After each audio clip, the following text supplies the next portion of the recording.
In this episode, we discuss a potentially controversial and uncomfortable topic, porn. Specifically, porn addiction. Not ones to shy away from having important conversations, we chat with the wonderful Matt Sinkovitz, who helps men end their addiction to watching porn so they can reignite the passion in their marriages and be better role models for their children. Matt shares his own personal story and offers insights and strategies to help others reach a path of freedom. Matt is doing such incredibly important work, not just for men, but for future generations, and it was such a pleasure to have him on the podcast.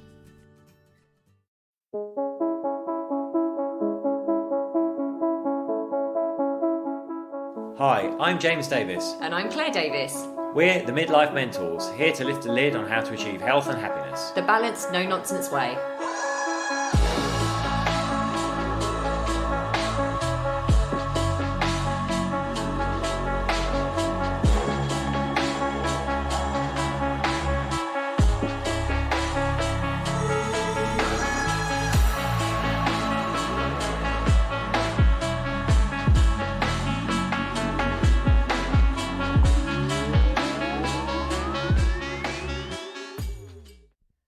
Hello and welcome to another episode of the Midlife Mentors with me, James. And me, Claire. How are you all today? So we've got a really exciting, we think this is a really exciting topic to talk about today. We've got the lovely Matt Sinkovitz with us today. He's going to be talking to us about his journey into what he's doing now, which is helping support other men to their path to freedom from porn. He's got a community called Porn to Purpose, and we're going to be talking to him a little bit more about that in a minute. But I think one of the main reasons that James and I really, when we were Matt reached out to us and we got the request to come on, we were thinking, actually, this would be a really amazing topic. It's potentially a bit out there, which is always good because we're not afraid to talk about the out there topics. And we felt this is important because, you know, we've got a midlife demographic, men and women, but also we've got a lot of people listening that have got teenagers. And obviously with the rise of the digital world where access to porn is so prevalent and so easy to get hold of, this is something that's becoming, in our minds, like a real issue and a real problem. You know, there's a huge rise of porn on the web, and what's happening is, from where we're coming at it, is it's not really portraying a healthy look at relationships. It's not very realistic. There's a lot of pressure to perform, to look a certain way because of this industry of porn and the fact that everyone's got access to it. And, you know, there's a lot of research that's saying many don't know how to relate in relationships anymore and in sexual intimacy because this is their point of reference. So really important topic. And also I just wanted to add in here, I know I'm rambling, but it's also really important to me because I had this in a relationship in my past and it was a real problem and I didn't really speak up about it enough. I didn't do enough about it. We didn't get enough help. I probably wasn't the best person that I could have been around this either. So we don't want other people to go, I don't want other people personally to go down that path that I went down. And this is opening up those channels of communication with the wonderful Matt here right now. So Matt, thank you for being here. Welcome, Matt. Claire, James, thanks so much for having me here today. It's an honor and a pleasure. Oh, bless you. Well, I kind of did a little bit of intro on you at the beginning, but you've been a teacher of personal and spiritual development for over a decade, right? And you're an ordained Buddhist minister, a mindfulness counsellor, which is just amazing. But do you want to tell us a little bit about your journey of how you came about to do this Porn to Purpose? Yes. Thanks so much for the opportunity to share. And yeah, so my journey, let's see where to start it. You know, I'll say that porn was something that was a part of my life from my early teens, probably age 13 or 14, probably a common age for a lot of young men. And it was something that was a part of my life and something that was, I felt a pretty normal part of being a young boy for many years. But it was something that kind of stuck with me, you know, up through my teens, up into my 20s, and even into my 30s. And it was something that I kind of, at one point in my journey, kind of began to recognize was unhealthy for me. And kind of how this all came together for me. You know, I grew up in the Christian church, in the traditional kind of Pentecostal setting. At one point in my journey, I was at church, in my teens, like 4 days a week. I had church service. So I was heavily involved there, heavily involved in youth group. I kind of moved away from church in my late teens and early 20s, kind of began asking some of my own questions and maybe not receiving all the answers that I was looking for. But I found myself in my mid 20s in a very dark, heavy place in my life, very unhappy, really experiencing periods of suicidal thinking, and was just not happy with life and not happy with myself. I was really in a dark place. And it was at this time I kind of had this maybe a point of awakening of sorts. And at that time, I began to explore mindfulness, meditation, which ultimately led me to a path in studying and practicing Buddhism. And so I followed that path for many years. It was also around this time I began getting heavily involved in personal and spiritual development. And I ultimately went on to study with my teacher, and ultimately went on to seminary and studied in classical Buddhist studies, and was ultimately ordained as a Buddhist minister and a mindfulness counselor. And also during this time, I was heavily involved in, as I mentioned, personal and spiritual development, working with coaches and mentors, doing a lot of my own work. And I began to feel this call in my own life to be of support and service to others. But porn was still there for me. And it was something for me that I felt was really inhibiting my own journey. It was inhibiting my own spiritual development, and my own development in many aspects of my life. And it was something that I just knew was out of alignment or out of integrity for me. And I was kind of recognizing, as I was beginning to move into more leadership, I ultimately went on to do interfaith ministry and chaplaincy work in prisons and hospitals. And as I was kind of moving into that, porn was still had remnants in my life. And I began to recognize that it was just unhealthy for me, and I didn't feel like I was in integrity. And I really felt it was something I needed to get resolved and dealt with in my own life, so I could more fully step into service to others with a greater degree of integrity. So I ended up doing what I had always done, and hired a coach, and got into accountability, got into community around this, and found the path to ultimate freedom in this. So that was kind of my journey. And then when I fully stepped into this coaching work several years ago, it all kind of came together: the personal development, the spiritual development, my journey in porn and around my sexuality, recognizing so many men deal with this, and just kind of feeling called to serve men in their own journeys around this. So that's kind of the Wow. summary. It's absolutely What an amazing backstory. I love your honesty and vulnerability there. It's really amazing. So thank you so much for sharing all that. Well, it really opens up the communication Yeah. channels, doesn't it? It really does, because there is a lot of shame around it as well, right? There's Yeah, an there awful certainly lot is. of shame around it, and people aren't communicating about it. So, Well, I think there's an interesting journey, isn't there? Like, my own personally, like you were saying there, when you're a young teenage boy, porn's kind of normal. It's a bit of fun. It's kind of like exploring. But then there becomes a tipping point where later on, as you get older and you're in relationships, it's a bit of an embarrassment almost, and there is shame around it. So yeah.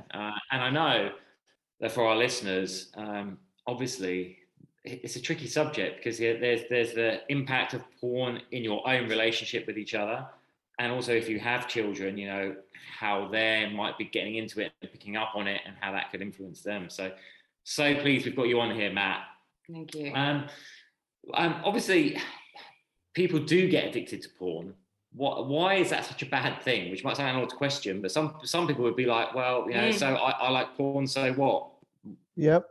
Yeah, I really do my best to kind of, I have my own opinions about the subject, but I do my best to kind of honor everyone's individual paths.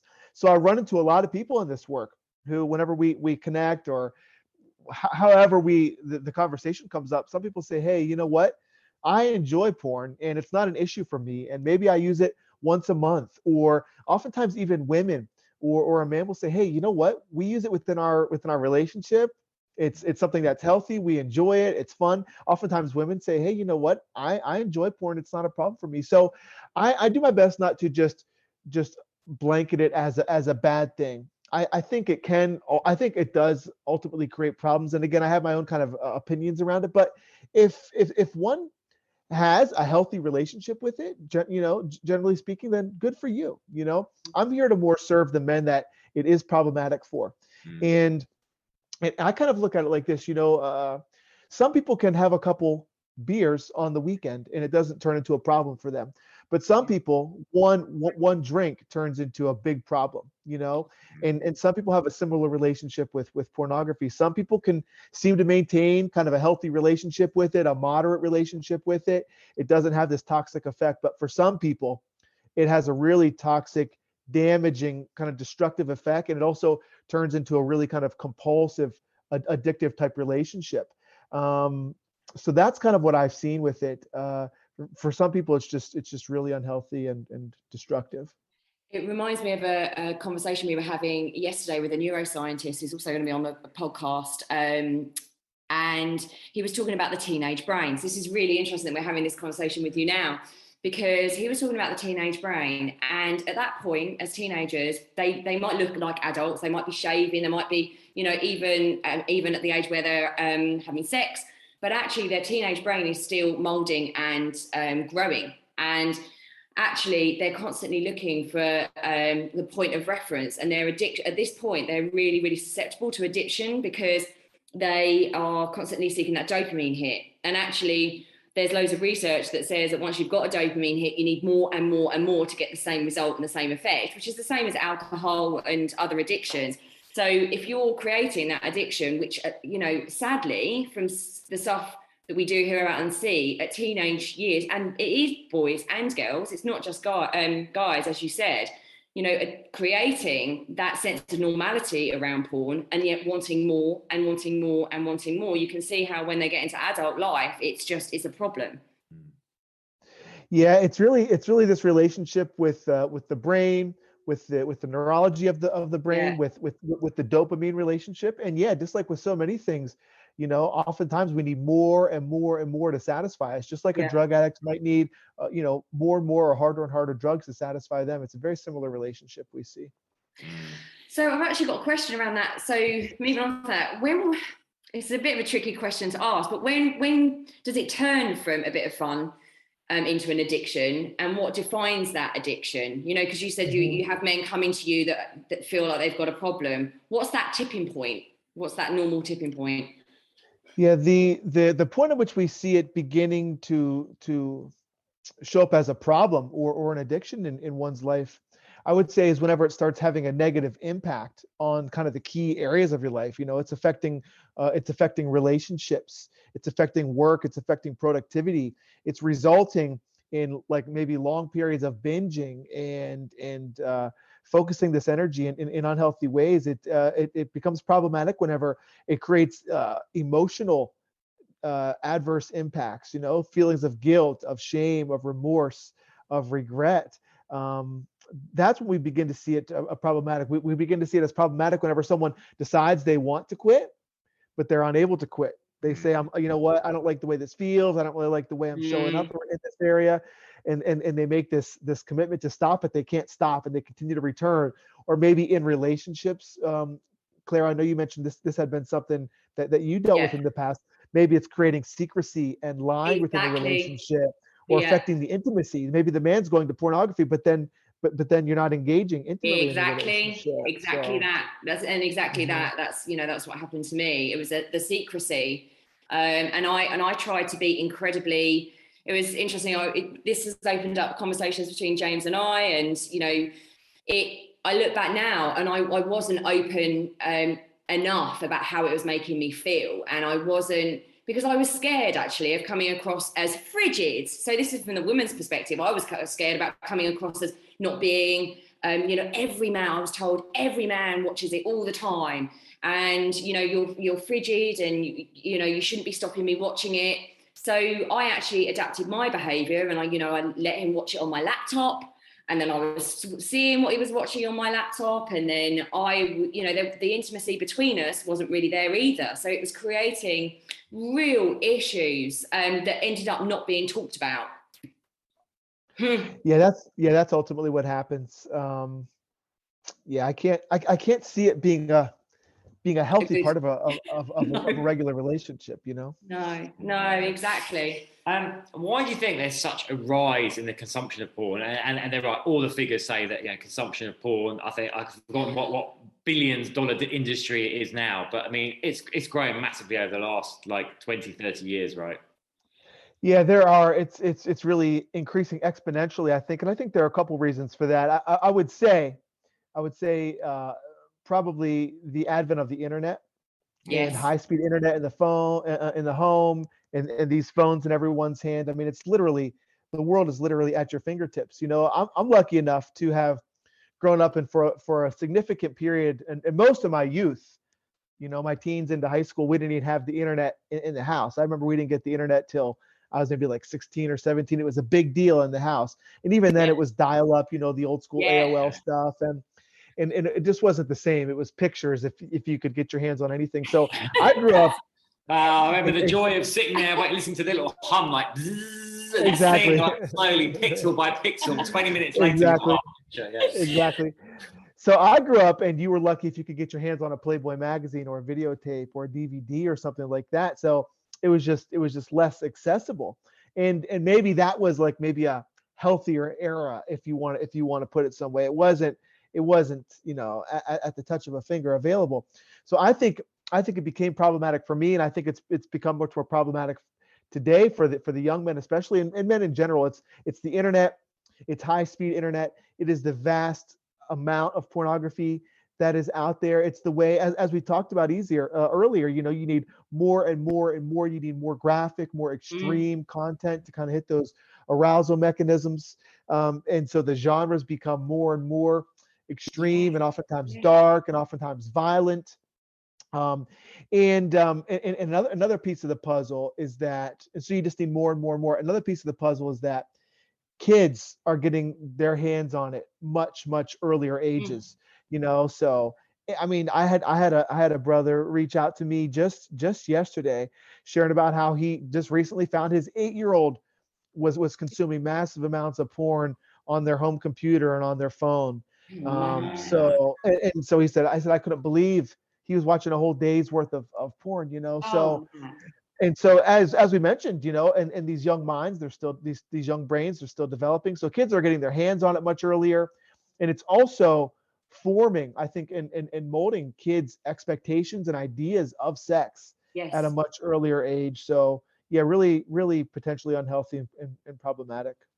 And you, I was going to say something there. I was really resonated with me there was about what you're saying about it getting more extreme. So I think if we go back, you know, I'm probably a little bit older than you, but I remember, you know, you were lucky if you go to the woods, you know, and find like an old crumpled magazine Exactly. or a bush Yeah. somewhere. You're like, yeah, jackpot. But you know, if Right. we like the films back then, if we look at what we could find, they would look quite kitsch and quite tame compared to what you can yeah. find now. You know, a touch of a button on the internet. And I think this is a big problem, right? And And here's controls and regulation around it, stopping, you know, like 8-year-olds finding it. but it's multi-billion-dollar industry, you know, so actually people are making a lot of money out of it and it's becoming normalized, right? So, you know, there should be far more stringent restrictions on all of it, but there isn't. And you know, it's baffling to me because, like you said, we're bringing up, you know, we've not got just men and women of our age. I know you work with men, but you know, teenagers. We've got whole swathes of teenagers now where this has been normalized. Yeah. Yeah, and you know what I'm hearing is in the women, the young girls are on the receiving end of this, you know, because Yes. the boys, they're being trained almost, you know, sexually through pornography, through really graphic, extreme stuff, and then the girls are thinking, all right, well, this is what's expected of me, and I think it puts young women in really uh, challenging, difficult situations, you know, in But terms of what their then expectations are. Well, then you see, you know, a lot of the young girls, you see it all over Instagram as well, right? But I mean, I can imagine that teenage girls then feel like they have to look that way, behave that way. But that, you know, just Yeah. from appearances themselves, we've got look at what the young girls look like right now. And I sound really old saying this, but you know, it's everything's fake and everything is it's very porn looking, isn't it? The lips, Yeah, the it is. eyebrows, the boobs, the bum. It's all very I don't know, extravagant and sexualized. Yeah, and it's really interesting. Something that I really emphasize in our community, and something I really feel called to, is helping men like really learn to understand what healthy intimacy, what healthy connection really actually looks like. I think porn has trained us, and it's kind of like, I think it comes from like the adolescent mind, but it's all about the penetration, it's all about the penis, it's all about the vagina, it's all about the ejaculation, it's all about the money shot, and that's how guys are engaging. That's what it's all about, but like love, intimacy, sex, connection, it's so much more than that, but we're all trained, but especially the young minds are being trained to, it's just about, it's just about the penetration, it's just about the act, and there's so much more available, so much more to it, That's beautiful, beautifully put. So what are some of the common signs? I imagine if some parents are listening to this, and you mentioned obviously the 8-year-old, your one of your brothers, that's on your program, that said about his 8-year-old child. I was actually going to split this in two, because I think here you got what are the common signs is like, if you think you might be beginning to have a problem with it, but what are the signs you might be looking out for with your children or your partner? So I think maybe. Yeah. Well, I'll start here. I'll start with maybe what are some of the common signs if you're maybe taking a look at this for yourself and saying, is this problematic for me? And I think this could also be used if it's maybe a partner. If maybe you've got a partner that and there's a concern that there may be an issue here.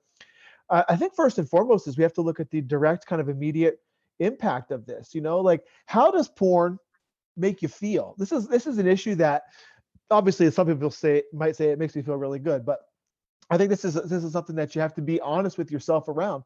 But like, does after a porn binge, right after you're done, like, do you feel good about yourself? Do you feel uplifted? Do you feel inspired? Do you feel energized? Do you feel good about the person looking back at you in the mirror? Or do you find that there's kind of a negative or an adverse experience afterward? Do you find that you're emotionally depleted, spiritually depleted, energetically depleted? Do you feel that feelings of guilt, of shame, of regret, of remorse show up? Do you find that you feel a little bit more disconnected? Do you find that you're less intrigued or drawn to intimacy within your relationship? Like, what is, if you're willing to be honest with yourself about the conversation, like, what is the direct or immediate kind of experience after a porn episode, or in the couple days or the couple weeks preceding that? I know for me, it was all those things. I always experienced this emotional, kind of spiritual, oftentimes physical, psychological impact afterwards. And oftentimes my direct or immediate relationships were affected. Also socially, I found myself socially awkward. I found myself disconnected, withdrawn. So again, we have to be honest with ourselves. We have to look. If you're able to abstain for a couple days, a couple weeks, maybe even a month, notice how life feels. Notice your energetic state. Notice your spiritual state, and then notice the state immediately after. Like, do you feel good about yourself? Just be honest and do that assessment. Number 2, I would say is pornography, as you kind of mentioned, Claire. Is porn something that you have to hide? Is it something that you have to kind of keep secret in your own life? Is it something like, would you feel comfortable handing your phone over to your partner for them to look at your internet browsing history, or your computer? Or is it something you kind of have to keep covered up in your own life? Things that we have to kind of keep a smaller, contracted, secretive, kind of hiding energy about in our life. It's never a healthy thing, So is it something you have to hide, or is it something, if you're in your bedroom and your partner or your kids walking, that you're startled and you have to change, you have to change what you're doing real quick and click away? And what's the energy around it? Is it a secretive kind of hiding energy?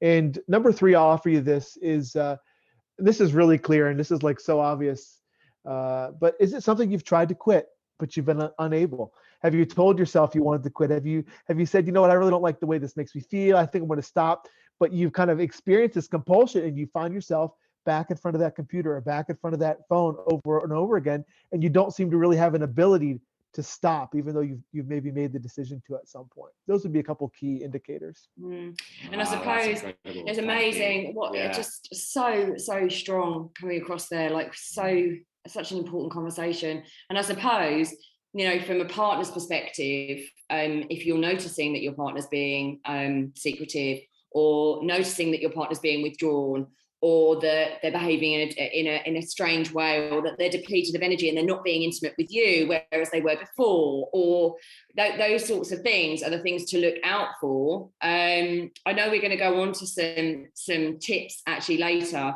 but I would like to ask you if, you know, there's parents out there that are potentially listening to this thinking, hang on a minute, I'm wondering now if my teenager or even younger might have an issue with pornography. Like, what are some of the signs that they might be looking out for? Are they kind of similar? Is it that secrecy? Is it that withdrawn from, you know, being social and all that? Is it the same? Yeah, I mean, that's kind of a touchy subject, right? Because I mean, the real telltale sign is going to be if you can access your kid's browser or phone history, you know. And I think that's probably a healthy thing to be in touch with in today's Yes. modern age. You know, it's like, I know your kids want privacy. It's good to have privacy. There's a degree of that's important and that trust there. But I think parents being really in tune with what are your kids' online activities, like what's going on, what apps are on their phone, because that's going to be the real telltale sign. You know, it's like kids, you know, being a teen, that's a tumultuous, challenging time for a lot of us. It's an awkward time. So being socially withdrawn, being depressed, that could be a symptom of many things. You know, pornography could be one of them. But I think if you can get access somehow to your kids' browser history, to your kids' phone history, or have some sort of regulations in place that you can kind of keep an eye on that sort of thing, that would be the key indicator. And I would say if your kids are consuming a lot of porn and you know about it, I don't know. My opinion is just that it's just not a good thing. I mean, it's not healthy. Some people might write it off and just say, "Oh, it's a normal part of being a kid," but it's really not the same. Not with what's available out there on the phones and on the internet today. It's not normal. It's not healthy. That might be a parent's cop out, frankly, to not knowing how or not wanting to deal with it or address it. That's what I would say. No, really, really good point as well, because actually we've talked about the fact that it might be written off as, oh, that's healthy right now, but then it just grows and grows and grows into something a lot more addictive and a big problem, potentially, most likely. Also say this, I think I recently had a gentleman on our podcast, and he's a man, he's a leader of a large men's community. He does a lot of work with dads specifically. And he was talking about the conversation that he's having to have with his kids around it. And he's got a great app or a great software on their phones and computers. I think it's called Bark. He highly recommends it, and it notifies the parent of potentially concerning keyword searches. So if a kid's talking about being depressed, talking about being suicidal, looking up kind of key sexual terminology, it just notifies the parents and helps keep them abreast of what's going on in their kid's life, so they can have the conversation. I think what's really important is that parents help their kids to kind of normalize the conversation around sex and around porn, and be like, hey, it is a natural curiosity. Of course, like most kids are drawn to this kind of thing. It is normal, but it can be really unhealthy. And one thing we're seeing is younger and younger ages of kids are now experiencing ED, erectile dysfunction, in porn-induced ED and delayed ejaculation issues in the bedroom, younger and younger and younger. We're seeing it now scientifically. So I think this gentleman I had on my podcast, he said, you know what? I have Bark on my phone, on my kids' phone, so I'm able to be aware of what they're viewing. I'm able to address it and kind of normalize the conversation in the home. And I'm also able to have these conversations with my boys, like, hey, you know what? I know this is exciting. I know it's naturally curious. I was there when I was a kid, but like it could be really problematic for you as you're maturing into a young man, as you begin to be maybe potentially intimate with a partner, and it could create real issues for you. And trust me, you do not want to go there as a young man, unable to, I'll use the term perform loosely. You know what I mean? You're excited. You want to connect with your partner, but you can't do that. Man, it's very distressing. So being able to have those real, frank conversations with your kids and about the potential consequences that they can't maybe see, because kids just maybe don't have the ability to regulate that for themselves or see that far down the road, you know. Wow, that's amazing. Thank you, Matt. That's brilliant. So I think we kind of covered some of the questions that we were having. About how it can impact relationships, some of the negative impacts there we've talked about. what kind of steps, if someone feels that they have an issue with porn, what are some of the kind of basic steps they can start taking? Mm-hmm. Yeah, again, it's one of those things that it's like, how do I know? I'm going to say, if you're listening to this podcast and there are some points that we're touching on here today, and you're like, oh, if I'm being honest with myself, maybe that is me. It does require honesty. It's one of those subjects people don't want to let go of their precious porn. It's one of these things maybe they've had Yes. a relationship with for many years. It's been a source of comfort. It's been a source of security. It's been their blanket, their go-to whenever maybe they need to de-stress, or maybe it's like it serves as a form of connection oftentimes for us. So it serves a lot of needs, but the on the other side of that, it really has a lot of potentially negative impacts. So I think what I would say is, really, it requires the willingness to be honest with yourself and say, hey, maybe there is a correlation here. Maybe I was feeling good for the past couple of days, but I just had a night of binging on the computer, and now I'm not really feeling very good about myself. Maybe now I'm feeling a little bit awkward. I'm feeling a little bit disconnected. I'm feeling a little bit energetically off. So we have to just have this willingness to be honest with ourselves, even though it might not be something we want to confront or address or consider even letting go of. So if that's the case, if maybe you're clear that porn is unhealthy for you, or maybe you suspect it could be, if you're willing to entertain that, I think a great first step is getting yourself into community around the conversation, getting yourself around other men who are having the conversation. Again, we have a support community on Facebook where we've got nearly 1,000 men from around the world having this conversation. And some guys are very honest. Some guys are like, hey, this has been a problem for me for the past 30 years of my life. And just like a community to see that, hey, first of all, I'm not alone. There are other men who are dealing with this. I'm not such a weirdo. I'm not such a creep. It is frankly a normal thing that a lot of men are dealing with. And porn is also one of those things that we often deal with by ourselves. It's a very lonely journey. It's a dark journey. It's something we deal with in the secrecy and the shadows of life.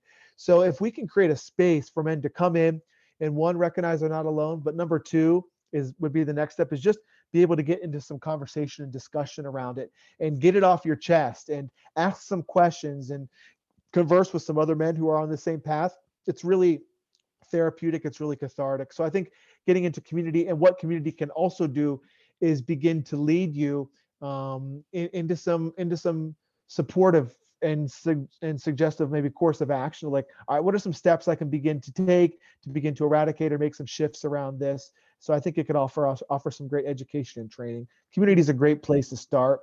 And what we also offer is the why.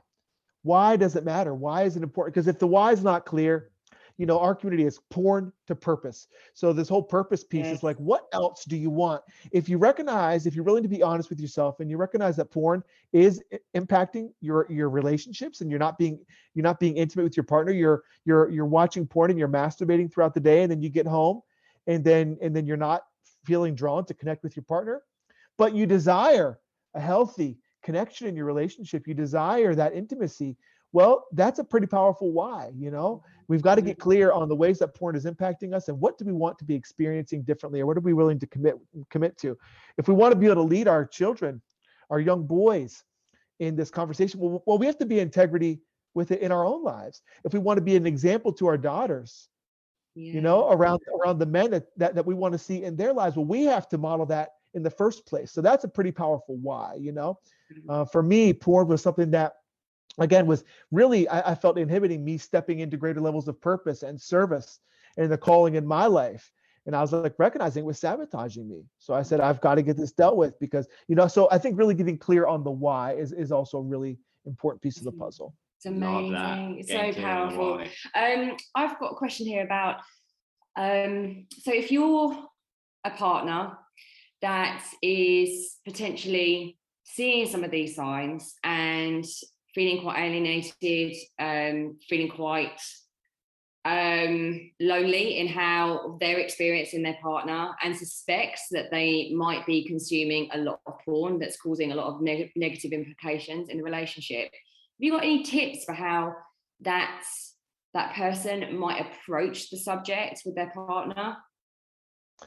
Yeah, it's a touchy subject. Again, a lot of men will say, well, let's say we're talking about, a woman or a partner, and then their man is the consumer of pornography.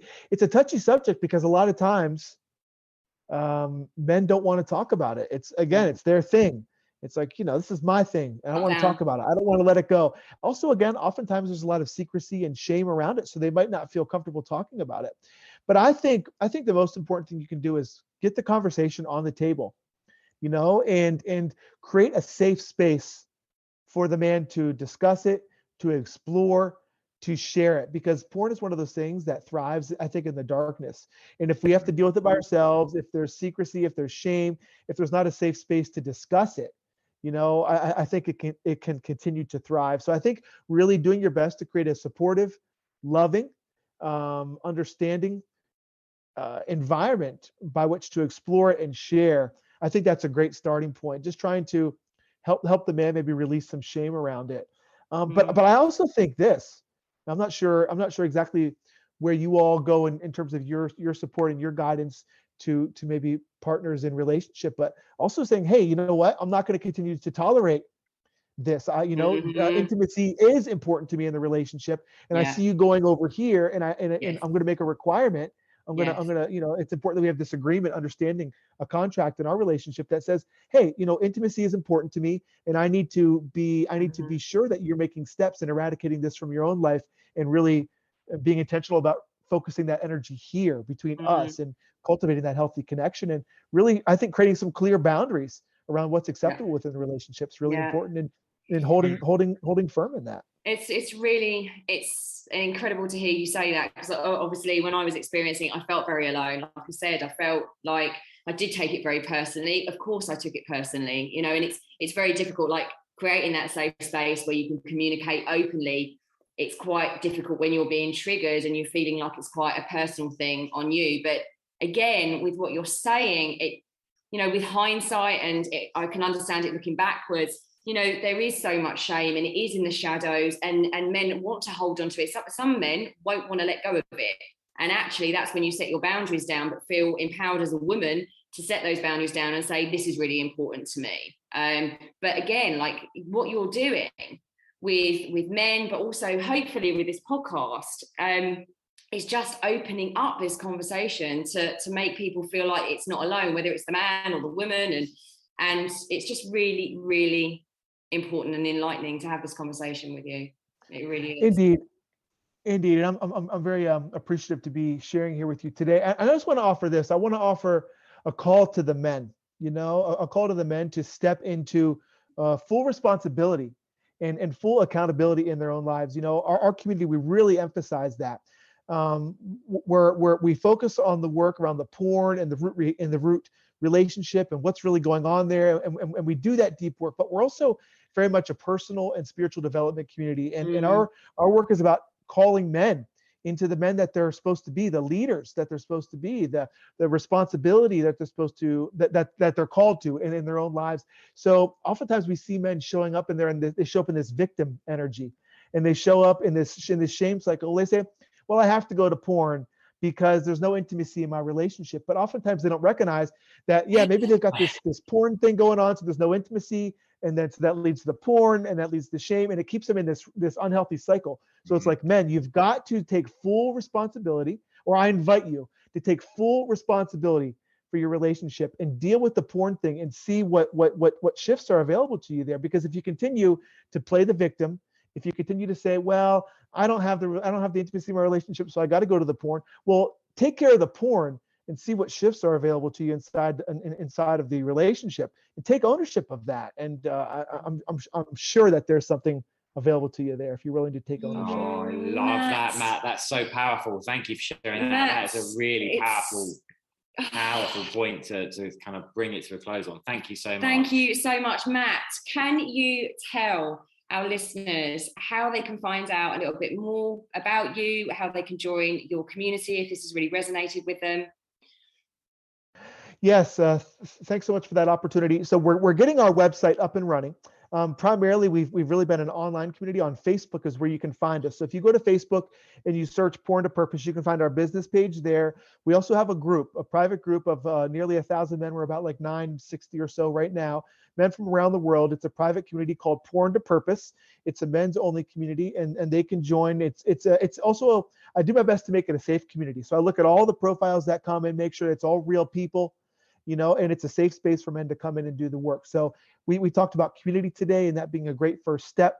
We also offer regular training and resources. There's a lot of conversation and community, men that are on this path and doing the work, and also the guys that have been successful in this work. You can come there and receive support from them. A lot of our clients and graduates of our program are active members in the community, and they're there to offer support. So check us out on Facebook at Porn to Purpose. The private Facebook community will get you added over there. And if you're looking for more immediate or direct, or maybe you're not really ready to get into community yet, you can send me a direct email at makingpeacewithporn@gmail.com, and we can connect and see what we can do to be of support to you at this time. Okay.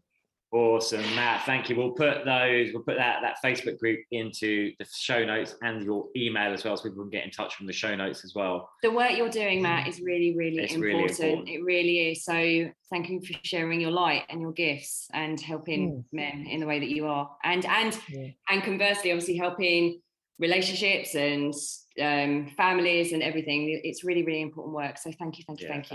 Yeah, Claire, James, thanks so much for having me here today. It's been a great conversation, and really appreciate it. Thank you so much. Mwah. Thank you.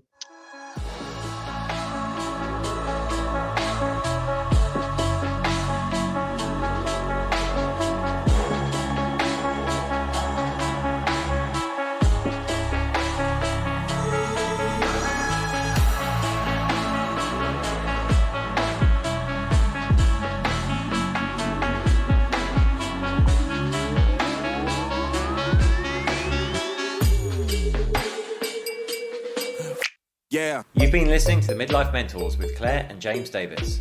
We'd love to hear from you, so drop us a line at info@themidlifementors.com with any questions or topic suggestions. And make sure you join us on our Facebook page and YouTube channel. You can find us under the Midlife Mentors. Yeah. What?